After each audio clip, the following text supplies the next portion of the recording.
Eu queria agradecer pelo esse momento de estar conversando com vocês, mesmo sabendo que é uma conversa que, embora seja uma conversa encorajadora, porque se trata de desafios, não é? É uma conversa de quem vem de uma jornada de trabalho de 8 horas da manhã, não é? Onde nós estávamos fazendo um workshop muito bem sucedido, com um projeto novo. Eu acho que nisso consiste o desafio, não é? É a capacidade de se reinventar. É a capacidade de projetar novos significados. E, de certa forma, a gente precisa conhecer melhor esses significados, falando da Amazônia e das invenções que ela permite, não é? Invenções da imaginação perversa, como o Enio falou, mas ela permite também a invenção de utopias, não é? De formas de sociabilidade novas, de gestão de políticas inovadoras, do exercício de uma capacidade de criar e imaginar um futuro que é diferente desse que se desenha a partir do poder constituído. Então, eu diria que essa nossa conversa poderia começar por 2 momentos. Um primeiro momento que esse tema da invenção é um tema do passado e é um tema do presente, não é? Acabamos de sair de uma conferência de um filósofo que discutia a contemporaneidade do mundo do trabalho contemporâneo, onde uma das dimensões que nos resta nesta sociedade caótica é inventar o diálogo, né? Na medida em que a gente produza o diálogo. Por outro lado, segundo esse filósofo, os discursos são coisas do passado, né?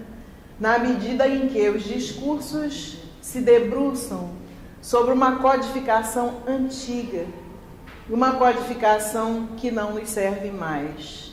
Então, nesse sentido, o diálogo, que é relacional, abre a possibilidade de repensar as formas da criação, não é?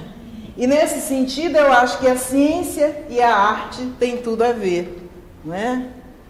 O Musa, na verdade, é uma das dimensões desse diálogo entre ciência e arte. A capacidade de ver a natureza, a capacidade de ver a sociedade e a capacidade de ver a cultura em relação, né?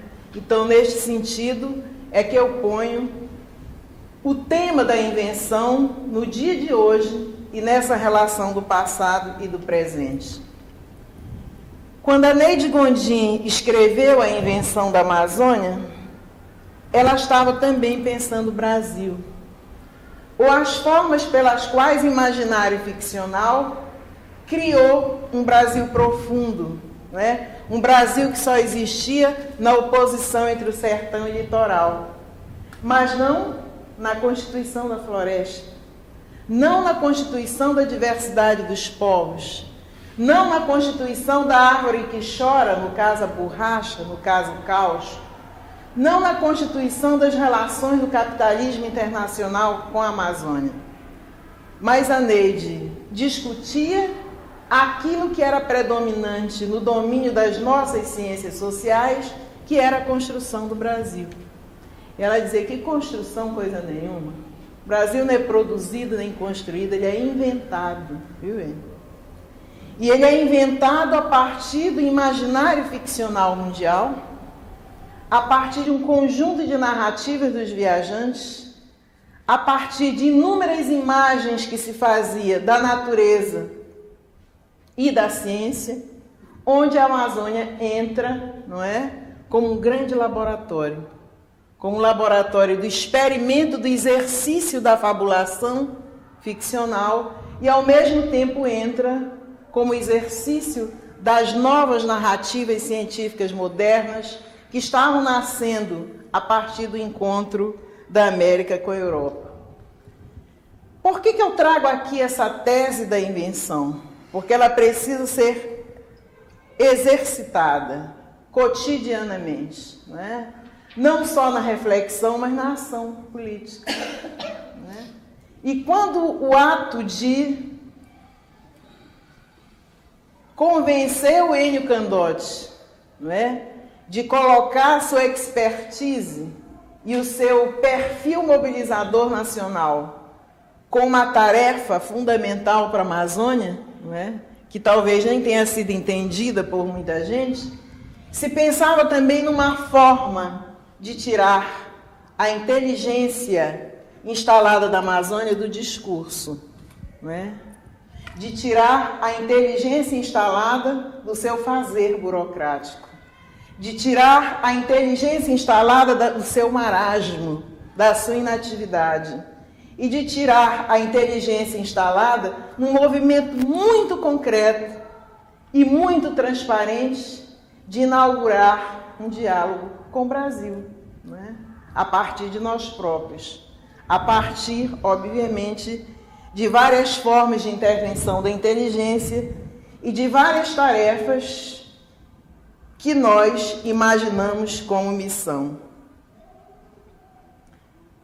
Um outro lado dessa tese da invenção se plasma numa outra compreensão da Amazônia, não é? E aqui o caboclo não tem nada de pejorativo, mas é uma compreensão da Amazônia profunda a partir da condição do pertencimento a este bioma e a este ecossistema. Essa tese a gente encontra no João de Jesus Paz Loureiro, que bem antes de escrever a Amazônia, uma poética do imaginário, ele já era trabalhado nos cursos de mestrado e doutorado em São Paulo pelo Ottaviani, não é? No livro Sociologia da Cultura, onde tem um texto que ele chama Jesus na Amazônia. O que Iane via no Paz Loureiro que nós não víamos, sendo do mesmo ambiente intelectual, sendo da mesma origem intelectual? Ele via uma condição de pertencimento e a emergência de um pensamento acerca da região, produzida por um poeta e pela imaginação poética da própria região. Por que Jesus da Amazônia? E olha que ainda nem tinha saído a poética do imaginário. Porque a poesia do João de Jesus contém uma tese. Quem nasce na Amazônia é marcado pela floresta, pelo rio, não é? Mas mais do que isso, é marcado por um padrão de sociabilidade na observação da natureza. O índio, o ribeirinho, o caboclo, quaisquer que sejam os perfis sociais sobre nós, nascem marcados pela necessidade da observação, nascem marcados pela convivência com silêncio, nascem marcados pelas formas de adaptabilidade ao isolamento e nascem marcados por profundas iniciativas e marcantes, diria, quase trágicas, iniciativas da relação entre a região e a colônia, entre a região e o Estado Nacional, entre a região e a cultura mundial, entre a região e as formas de desenvolvimento social impostas na organização e, eu diria até, na invenção do Brasil. Qual é o sentido que se adquire numa conversa como hoje, não é? Entre a invenção e uma certa determinação de ter nascido aqui, nós nos encontramos, ou de estar na condição de pertencimento à vinculação à região, nós estamos, de certo modo, em processo de capacitação permanente com vistas a inventar a nossa sobrevivência, ou a reinventar a nossa sobrevivência. Eu digo reinventar porque antes da colonização os povos viviam aqui, pelo jeito, muito bem, né?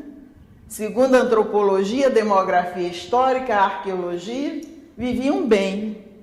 em formas de adaptabilidade extremamente consequentes com os padrões da inventiva e da criatividade das chamadas sociedades originárias. Não é? Se não viviam tão bem, certamente viviam melhor do que inúmeros grupos populacionais de hoje, não é? Onde o acesso à codificação do conhecimento e o acesso às políticas públicas ou é inexistente ou é extremamente precário. Não é? Dessas duas, vamos dizer, formulações contidas na tese da invenção e contidas na tese do impacto da natureza sobre a nossa sociabilidade, nós estamos desafiados permanentemente a sair da mesmice, a não sermos jamais iguais aos papéis nacionais definidos. Então, essa é uma outra questão. Né? Como é que essa questão emerge? Né? Ela emerge por um voluntarismo, ela emerge por um profetismo, ela emerge por por algo que nem sempre é bem compreendido, não é? Porque sai do esquema geral, não é por isso não. Ela emerge por uma profunda compreensão e convicção científica do que nós somos, não é? E essa compreensão e convicção científica do que nós somos, ela é produzida a partir de alguma pesquisa sobre a história, sobre a antropologia, sobre a ciência política, sobre a sociologia, ou seja, as ciências da sociedade e as ciências da cultura têm sido os caminhos que nos indicam que não devemos repetir os papéis que foram social e historicamente determinados por nós. Por quê? Qual é o problema de seguir esses papéis? É que são papéis que foram moldados para a transformação de uma situação historicamente concreta de dominação em uma introjeção de subalternidade. Então, o primeiro dever do amazônida deveria ser não aceitar ser subalterno. Deveria ser orgulhoso. Não aceitar a identidade que nos é atribuída. Não é? Não aceitar os papéis sociais historicamente construídos no projeto de formação regional. De um certo modo, saímos perdedores, né, dessa formação. E eu estou pensando no país do Amazonas que foi abortado. Saímos perdedores, o que não significa dizer que saímos alienados, né? Significa dizer que sabemos exatamente qual é o padrão, o significado e o impacto de transformar a condição de desigualdade em submissão, em transformar a condição de desigualdade em alienação, porque significa dizer que as pessoas que assim introjetam essa condição de subalternidade, elas são os perfis talhados para reproduzir o status quo. Elas são os perfis talhados para obedecer. Elas são os perfis talhados para não inovar. Elas são os perfis talhados para não criar. Elas são os perfis talhados para não inventar. E isso põe um problema para todos nós, né? Põe um problema para a política, põe um problema para a cultura, põe um problema para qualquer tipo ou padrão de desenvolvimento, não é? E põe um problema para a existência, né? Um problema para os nossos parâmetros relacionais. O país que se cria sobre a morte da Amazônia é um país cruel. Né? E quando eu falo da Amazônia, eu não falo só do espaço, dos biomas, do ecossistema, mas eu falo do complexo mesmo que ela encerra nesse conjunto. Este país cruel tem uma matriz que foi construída na Amazônia Lusitana. Uma matriz que é presente. Nós estamos falando em português, mas nós estamos falando também do racismo, nós estamos falando também da condição histórica de abandono dos índios, nós estamos falando também do isolamento das populações, não é? Com essa demografia estúpida que se constituiu na monocultura da borracha. Nós estamos falando de populações que foram experimento de inúmeras iniciativas de políticas públicas. Nós estamos falando de um conjunto de coisas. Essa matriz da Amazônia Lusitana, ela deixou profundas e complexas estruturas de desigualdade sobre a Amazônia que morreu, né? Sobre a Amazônia da utopia, sobre a Amazônia que queria respirar e não conseguiu força social para fazê-lo.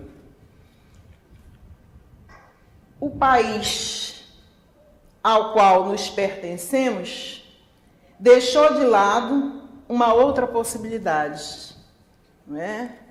Que era um país que clamava pela república e sobrou o império, que era um país que clamava pela libertação dos escravos, e a escravatura continuou, que era um país que pensava numa confederação de povos andinos, de povos sul-americanos, e restamos nós, esse enorme trambolho, não é? Isolado linguística, política e socialmente da Panamazônia, da América Latina, não é? Esta Amazônia que seria um misto de uma república, de uma sociedade emergente, com o apoio das populações indígenas ou com a constituição dos povos indígenas e do grupo de escravos, morreu na cabanagem, não é? Ela não vigiu, ela não teve força suficiente para sobreviver.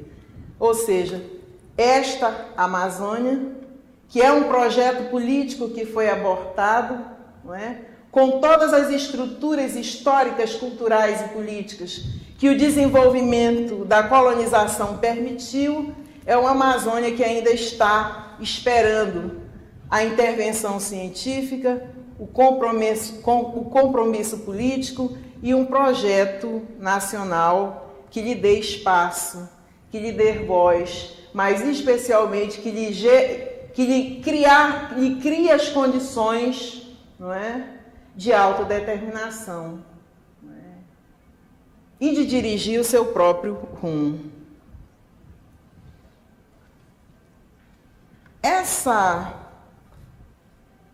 Essa segunda feição, não é, que eu tracei aqui a partir do país, e de algum modo a partir das metamorfoses que eu vejo tornarem mais agudas as questões de origem da Amazônia, as questões da formação nacional em relação à Amazônia e a questão do estado de subdesenvolvimento permanente da Amazônia, permitem imaginar, porque não apenas dizer, que os desafios que a Amazônia tem hoje, 2013, talvez sejam tão grandes quanto os desafios do século XIX, na época da Constituição da República, sejam tão grandes quanto os desafios postos para a agenda política que desembocou na cabanagem, e talvez sejam tão grandes, não é, dos desafios que muitos se colocaram na época da Confederação do Equador, né? De um lado, nós somos parte de uma formação nacional, que não é tão recente, mas também não é tão nova, não é? E de outro lado, nós somos politicamente, não é, ideologicamente tratados numa condição de não pertencimento à sociedade nacional. A primeira condição de não pertencimento à sociedade nacional é essa fantasia da grandiosidade do território. Porque território abandonado, território sem continuidade jurídica, território sem segurança social, território sem nacionalização das políticas públicas, ele é só um trambolho, né? A condição de trambolho. Não fosse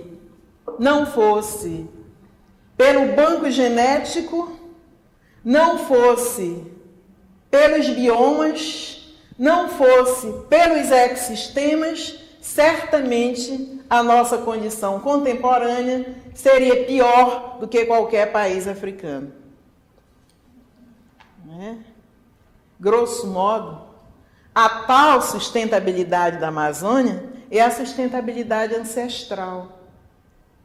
É a sustentabilidade de quem sabia viver no rio e na floresta e agora não sabe mais.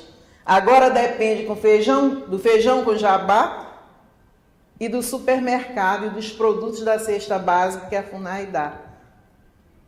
A tal da sustentabilidade da Amazônia ancestral foi destruída pelo colonialismo, pelo nacionalismo e pelas distintas formas de intervenção política desastradas sobre a região. E esse é um desafio. Serve para alguma coisa a sustentabilidade ancestral? É uma utopia? Se não é, como é que ela pode ser manejada cientificamente? Como é que ela pode ser reconstruída cientificamente? Como é que ela pode ser imaginada do ponto de vista lógico e do ponto de vista histórico? Quando se projeta a intervenção de uma política científica na Amazônia, que se tem clareza do que eu estou dizendo, você sabe exatamente para quem dirigir o foco das políticas públicas. Se eu não sei, eu vou repetir a mediocridade. Se eu não sei, eu vou só obedecer. Se eu não sei, eu vou só servir. Mas nada do que eu faça teria impacto sobre as questões fundamentais da história, da memória e da cultura. Então, este é um dos grandes desafios. O outro desafio é um desafio de natureza política, ideológica, partidária e até utópica. Temos um filósofo aqui, quem sabe a gente não pode tratar disso melhor. Vários filósofos, estou vendo mais de um aqui. O que define, digamos assim, essa tarefa intelectual? Quase uma missão. Seria a ordem de comprometimento que pudesse construir a autodeterminação do pensamento político na Amazônia. Em algum momento isso existiu, se a gente estudar bem o Veríssimo. Em algum momento isso existiu, se a gente estudar bem o Malcher, não é? Em algum momento isso existiu, até se a gente ler bem o Arthur Reis. Em algum momento isso existiu numa tecnocracia regional competente de alto nível, como era aquela que vários intelectuais do Pará e vários intelectuais do Amazonas pensaram em se dirigir à nação por várias estratégias. Né? Em algum momento passou pela cabeça de alguns segmentos sociais comprometidos de que a possibilidade da relação da Amazônia com o Brasil poderia ter um outro destino, poderia ter uma outra natureza, poderia ter um outro sentido e um outro significado. Pois bem, essa possibilidade que se desenvolve entre os anos 50 e os anos 70 desapareceu também. Desapareceu. De um lado, porque os segmentos que construíram esta utopia, de certa forma, se sentiram acolhidos com a intervenção autoritária. O N deu um risinho maldoso, não é? De outro lado, porque eu diria que um outro projeto de desenvolvimento das instituições nacionais não adubaram um terreno para esse pensamento emergir num outro patamar. E eu esclareço. O único solo que, de certo modo, interferiu nos anos 70, nos anos 80, e eu diria até que os fins dos anos 90, não é? De uma forma mais decisiva, num projeto de autonomia de um extrato social, com pensamento independente em relação à Amazônia, proveio da universidade. De uma leitura especialíssima da universidade da questão indígena. De uma leitura especialíssima da universidade em relação à Zona Franca. De uma leitura especialíssima da universidade em relação aos movimentos sociais. De uma leitura especialíssima da universidade da relação região-nação, uma relação paradoxal e complexa. E eu diria, de uma leitura especialíssima, embora minoritária, do sentido da Panamazônia. Não fomos muito além da criação de alguns partidos políticos, da defesa da democracia, da volta de alguns partidos políticos, né? E, de certo modo, de uma certa independência de segmento. Mas esse segmento também abortou. Abortou de novo na construção do Brasil que nós temos. Né? Mesmo assim, esse segmento independente foi capaz de reivindicar e colocar em prática algumas dimensões institucionais importantes. E aí nós falamos da democratização da universidade, né? Que redefine o seu perfil e a sua institucionalidade. E aí nós falamos da institucionalização de algumas redes de intervenção social, fossem partidos, sindicatos, movimentos de segmentos, movimentos de etnias, que foram expressões extremamente importantes para dialogar com as políticas públicas. Né? Mas nós não conseguimos ir muito adiante. Não conseguimos ir além do exercício da cidadania, ou de um patamar ainda rudimentar de cidadania, porque não conseguimos, de certa forma, condições de empoderamento da sociedade para que ela se defendesse sozinha. E este é um desafio num outro plano. Temos desafios mais modestos, não é? Tem coisa mais simples do que querer uma educação digna, do que lutar por uma educação digna.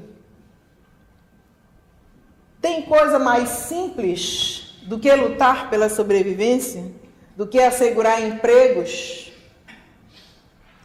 Tem coisa mais simples do que pensar que essa que já foi uma sociedade de abundância se transforma num ritmo muito grande numa sociedade de miséria e de exclusão.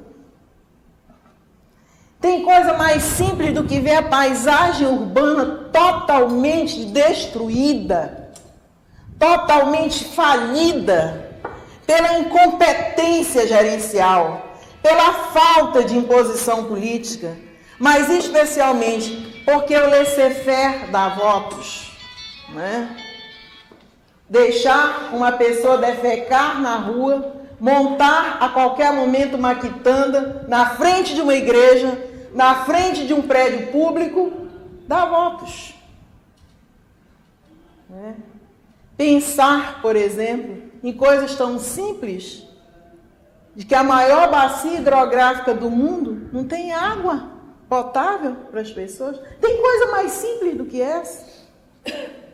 Pensar que no século XXI, não é? a gente não consiga demonstrar que o micro-organismo existe, não é?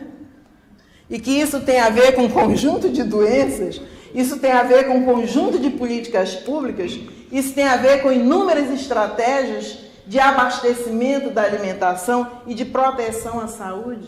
Os desafios são enormes. Acho que temos alguns de natureza estratégica.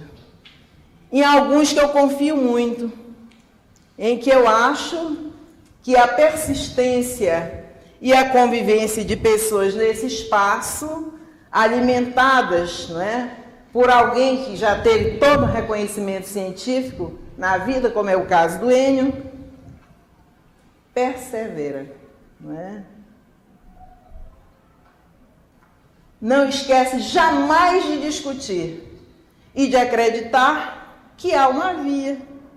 Uma via que é o nosso métier. Uma via para o qual nos preparamos toda a vida, não é? Uma via que pode tornar a sociedade melhor. E se ela não consegue transformar a sociedade com a metralhadora ou com um tipo de revolução, ela equilibra a relação Estado-sociedade. E essa via é o conhecimento, não é? As mais distintas formas de expressão do conhecimento. E esse talvez seja hoje o nosso maior desafio, não é? Quando os críticos do Ciência Sem Fronteira, não é, discuti outro dia na reunião da SBPC, dimensões constrangedoras do Ciência Sem Fronteira, como a relação que o Estado está pagando para outro país acolher os nossos bolsistas, nós estávamos imaginando outra coisa. Nós temos perdido inúmeras oportunidades nas políticas públicas de inaugurar uma outra relação com a Amazônia brasileira. Por quê? Não fazemos Ciência Sem Fronteira para a Amazônia, para o Peru, para a Colômbia, para as Guianas, com todos os nossos países de fronteira. Por que não derrubar essa fronteira interna, não é, entre a cordilheira e a floresta? Seria um programa inovador. Eu creio que não existiria um outro igual no mundo e, com certeza, Enio, em menos de 4 anos nós teríamos mais de 5.000 cientistas pesquisando a Amazônia. É pouco, mas já era um começo. Ainda não conseguimos traduzir, não é, este desafio em política pública. A tradução de um desafio é transformá-lo numa forma de intervenção, não é? E essa forma de intervenção pode ser pela força e pode ser pela persuasão política, não é? E a implantação de uma política científica ou de saúde, ou qualquer que ela seja, é uma intervenção de persuasão. Nós não conseguimos ainda executar esse desafio. O outro desafio seria transformar este enorme território e esta enorme possibilidade do que se diz de vida viva da natureza em riqueza das populações regionais e em riqueza da sociedade. Olha, numa solenidade recente, até saiu fragmentos disso no jornal, o Jaime Benchimol, que é o empresário, mas é um empresário esclarecido, porque vem de uma família educada e autônoma do ponto de vista financeiro, inventariou mais de 10 zonas francas em termos de business, apenas com a criação de parques naturais na Amazônia. Infelizmente, o professor Enio não estava nessa conferência, mas é fácil recuperar esse material, não é? E eu pensava que uns 50 musas no plano da criação de parques nacionais Seriam 50 zonas francas a produzir riqueza, não é? Em termos de turismo científico, em termos de acolhimento de laboratórios, em termos de implantação de grupos de pesquisa, enfim, em termos de uma interlocução internacional com um nível invejável em relação, não é, aos outros países que nós temos. Este é um desafio que ainda não conseguimos traduzir em política pública para quem tem o poder de executar essas políticas públicas. A título de exemplo, né, todas as vezes que alguém fala desse polo naval, da forma que ele foi pensada, aparecem os direitos das populações que estão assentadas, o que é verdadeiro. Mas é possível falar que além das áreas ribeirinhas das várzeas, que são sede dos municípios, porque poucos eles são continentais, todos eles estão, não é, à beira de um grande rio ou, de certa forma, ligados por rios importantes. Além disso, o que se pode fazer, não é, em termos de aproveitamento dessa riqueza natural? Ou seja, qualquer sociedade esclarecida do mundo, qualquer instituto de pesquisa do mundo, qualquer articulação de sobrevivência da sustentabilidade do mundo lembraria de uma bacia hidrográfica desse porte, né? Não só porque ela é importante para serem, como dizem os empresários, as nossas estradas, mas eles são a nossa vida, além das nossas estradas. E essa vida devia ser colocada no seu devido lugar, não só de cuidado com ela, como o empoderamento dela e o desenvolvimento científico sobre ela e a partir dela. Também ainda não conseguimos mostrar, né, mesmo com todos os limites do conhecimento sobre as possibilidades de abastecimento de água num futuro muito próximo, é só pensar em 2050, não é? Nós ainda não conseguimos imaginar a resposta para esse desafio, de que forma seria feito. Olha, além da educação, da saúde, das formas de adaptabilidade pelas quais eu acho que toda a dimensão do trabalho individual e coletivo devia imaginar a Amazônia, e eu estou citando essas pontualmente para dizer que o nosso maior problema é a incapacidade de responder esse desafio, ou aos desafios, né? Eles estão postos historicamente, né?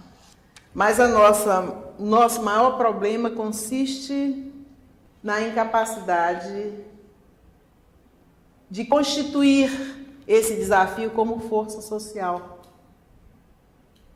não é? Porque se ele é força social, ele se torna força política. Então nós temos um problema grave, não é? De certa forma, equacionar este problema mediante a resposta de um desafio. Oi. Nós imaginamos essa conversa também com essa possibilidade de diálogo, não é? Que num primeiro momento está aqui. Todas as pessoas são amigas do conhecimento, são amigas da cultura, são amigas do diálogo aberto, são amigas das formas de democratização, são amigas do exame das inúmeras possibilidades da relação entre ciência e sociedade, entre ciência e cultura, né? E ciência e mudança social. Né? Porque sem mudança social, a atividade científica serve ao establishment. Ela por si só não empodera ninguém. ela por si só não se converte em força. É só examinar a história das instituições científicas do Brasil, não é? Eu falava outro dia com os meus estudantes de sociologia como é que a Lilia Schwartz, não é, viu o Museu Geld no espetáculo das raças. O que fazia o Museu Geld na época que foi criado? O que a ciência mundial demandava do Museu Geld? Como era que o Museu Geld tratava as peças, as espécies da natureza, inclusive as populações regionais? Né? Da mesma forma, ela desmistifica uma certa excelência da Faculdade de Medicina da Bahia. Esta Faculdade da Medicina da Bahia reforçava um racismo a partir de uma compreensão da mestiçagem. Né? Reforçava com teses advindas das ciências da natureza como o país era um fracasso por conta da presença escrava e negra, especialmente, e por conta das populações indígenas. Ela também desmistifica a excelência da Faculdade de Direito do Recife. Era dali que vinha o discurso da impossibilidade na nação. Era dali que vinha o discurso do nacionalismo mais perverso e autoritário. Era dali que vinha o discurso da inferioridade de países como o Brasil. E por aí vai. Não é? O que reforça essa tese? Ciência e mudança social. A ciência sem mudança é um instrumento de manutenção do status quo. É um instrumento que nos ajuda, que não nos ajuda, pelo menos a inventariar os desafios, porque nós não conseguimos enxergá-los só com o olhar científico. Os desafios só podem ser pensados, imaginados e equacionados quando eles estão no âmbito da relação entre ciência e política. Fora disso, é muito difícil que a imaginação se concretize como desafio. Não se trata, vocês podem até pensar, de coisas muito gerais, pelo contrário. Se trata de uma certa e impertinente compreensão. Porque senão a gente perde a esperança. Porque senão não acreditamos mais em nada. Porque senão ficamos inertes na nossa incapacidade crônica de respirar e de lutar.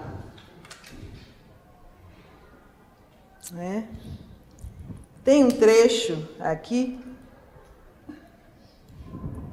que eu falava de uma situação no século XIX, não é?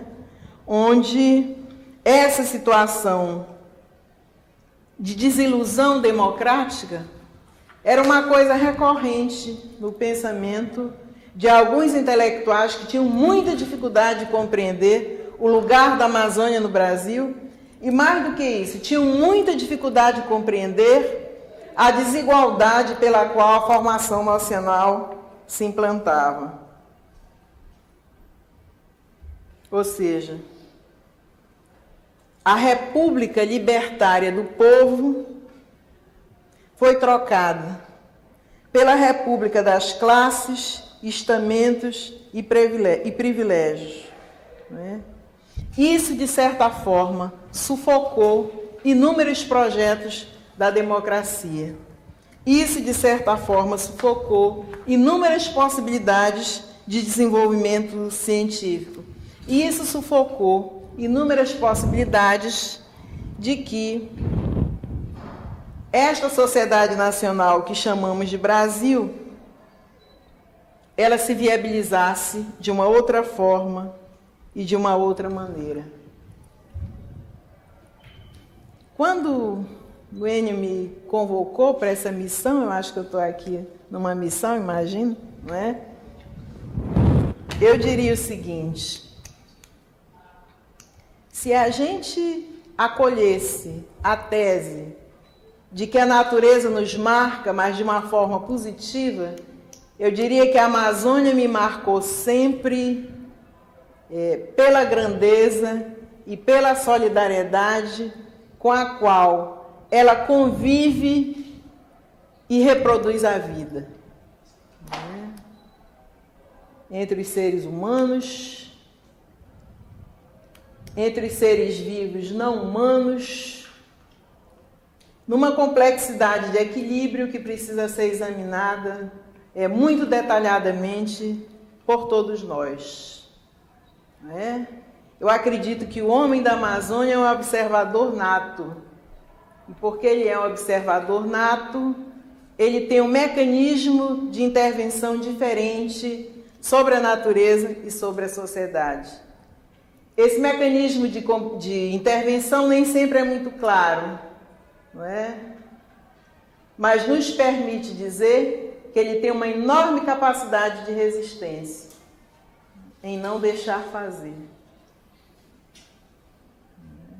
Isso precisa ser melhor estudado, do ponto de vista da tipologia positiva e da negativa também.